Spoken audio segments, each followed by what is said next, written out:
अस्सलाम वालेकुम जी, मैं हुसानी ढिल्लों।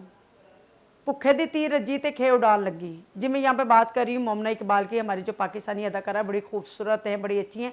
वसी शाह के प्रोग्राम में उनको मैंने देखा था रोते हुए, और उस वक्त मुझे नहीं पता था कि ये क्यों रो रही हैं। असल वजह अब सामने आई जब उन्होंने NCCIA में हमारे जो MP हैं नून लीग के साकब चद्दर साहब के ख़िलाफ़ दरख्वास्त दी है कि साकब चद्दर साहब उनको हरासा कर रहे हैं।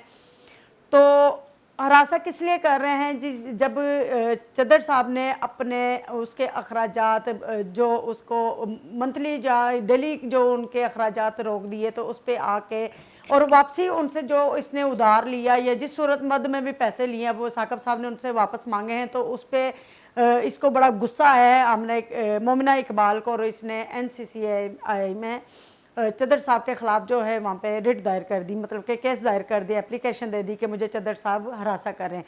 5 साल में एक औरत किसी के रिलेशनशिप में है, वो बंदा उसको अफोर्ड कर रहा है, करोड़ों रुपया दे चुका है और दे भी रहा है। क्या उस औरत को नहीं पता था कि साकब चद्दर साहब ऑलरेडी मैरिड है, उसके बच्चे हैं?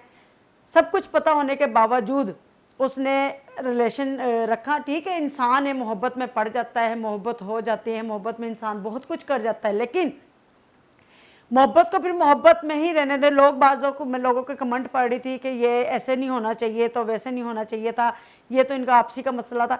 हाँ, आपसी का मसला तब तक होता है जब तक आप आपस में रहते हैं, उसको चार दीवारी में सॉल्व करने की कोशिश करते हैं। जब ये पब्लिक में आ जाता है, कोर्ट कचहरी में चला जाता है, तो ये पब्लिक जो इशू हो जाता है, ये पब्लिक की प्रॉपर्टी बन जाती है, और पब्लिक इसको फिर पब्लिक की ही तरह देखती है।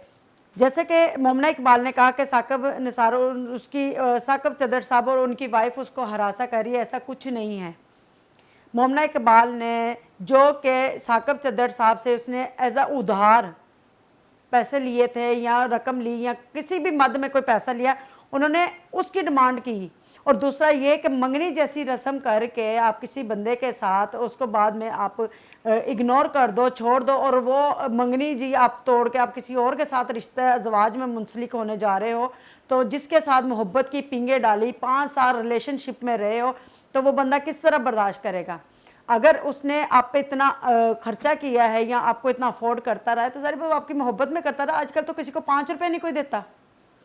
उस बंदे ने 1 करोड़ नहीं, 2 करोड़ नहीं, 5-6 करोड़ नहीं, करोड़ों रुपए आपको दिया है। करोड़ों रुपया मोमना इकबाल के ऊपर खर्च किया है। सिर्फ क्या कि एक मंगनी थी, उनकी मंगेतर थी, उसकी मद में। मर्द 4 शादियाँ भी कर सकता है, जब दीन इजाज़त देता है कि आप अफोर्ड करते हो तो 4 शादियाँ भी कर सकता है। जब मोमना इकबाल को शुरू में एतराज़ नहीं था कि साकब चद्दर साहब मैरिड है, उसके बच्चे हैं, तो अब किस चीज़ का इशू उठाया? हाँ, कोई औरत बर्दाश्त नहीं करती, उनकी बीवी ने लाजमी, गांव की औरतें हैं, मुझे पता है कि गांव की औरतें कैसी होती हैं, वो बर्दाश्त नहीं करती कि उनका मर्द किसी और की तरफ देखे या उनको कोई और ले जाए।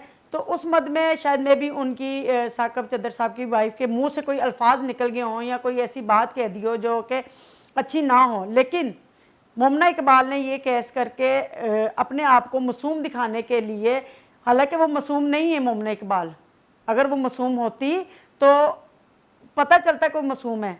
चद्दर साहब पे ये केस करके, चद्दर साहब को बेसिक मैं खुद भी जानती हूँ, he is a very nice person. वो जी बुहाने के साथ एक गांव है, उसका नाम है टाली मगेड़ी, क्योंकि मेरे इन लाज जो हैं वो भी निठरके से हैं, तो आपस में बड़ा ताल्लुकात है आपस में इनके ना। तो लेकिन साकब साहब को पर्सनली जानती हूँ, वो ऐसे बंदे नहीं हैं, वो किसी को थ्रेड नहीं कर सकते, वो किसी को कुछ कह नहीं सकते। वो जैसे कि उन्होंने अपनी लाइव वीडियो में कहा, साकब चद्दर ऑफिशियल उनका अकाउंट है, उसमें उन्होंने कहा था कि मेरा जो 8 महीने से मेरा इससे कोई वास्ता, कोई ताल्लुक, कोई मैसेजेस कुछ भी नहीं है। अब इशू ये बना कि जब इसने मोमना इकबाल ने सेकंड मैरिज जो शादी करने जा रही है 1 जून को या किसी जून को, उनकी सिस्टर ने कहा जो डेट फिक्स है उसी पे उसकी शादी हो, निकाह होगा। तो जारी बात है, जिस इंसान के साथ आप 5 साल से रिलेशनशिप में रहे हैं, उसे खाया है, उसका मतलब करोड़ों रुपया खा के, तो आप कैसे उसको धोखा दे सकते हो? कोई बंदा भी, औरत, मैं यहाँ पे बेसिक मैं भी एक औरत हूँ, मैं औरत के साथ स्टैंड लेना चाहिए, लेकिन नहीं, हर जगह मर्द गलत नहीं होता, औरत भी गलत होती है। औरत को कम अकल कहा गया है क्योंकि वाकई ही उसमें अकल की थोड़ी सी कमी होती है। تو اسی لیے میرے خیال میں مومنہ اقبال کو ہوش کے ناخن لینے چاہیے اور یہ جو معاملہ ہے ان کو آپس میں بیٹھ کے سولو کرنا چاہیے، نہ کہ اس طرح پبلک میں لا کے اور اس کا ایشو بنائیں۔ Thank you so much.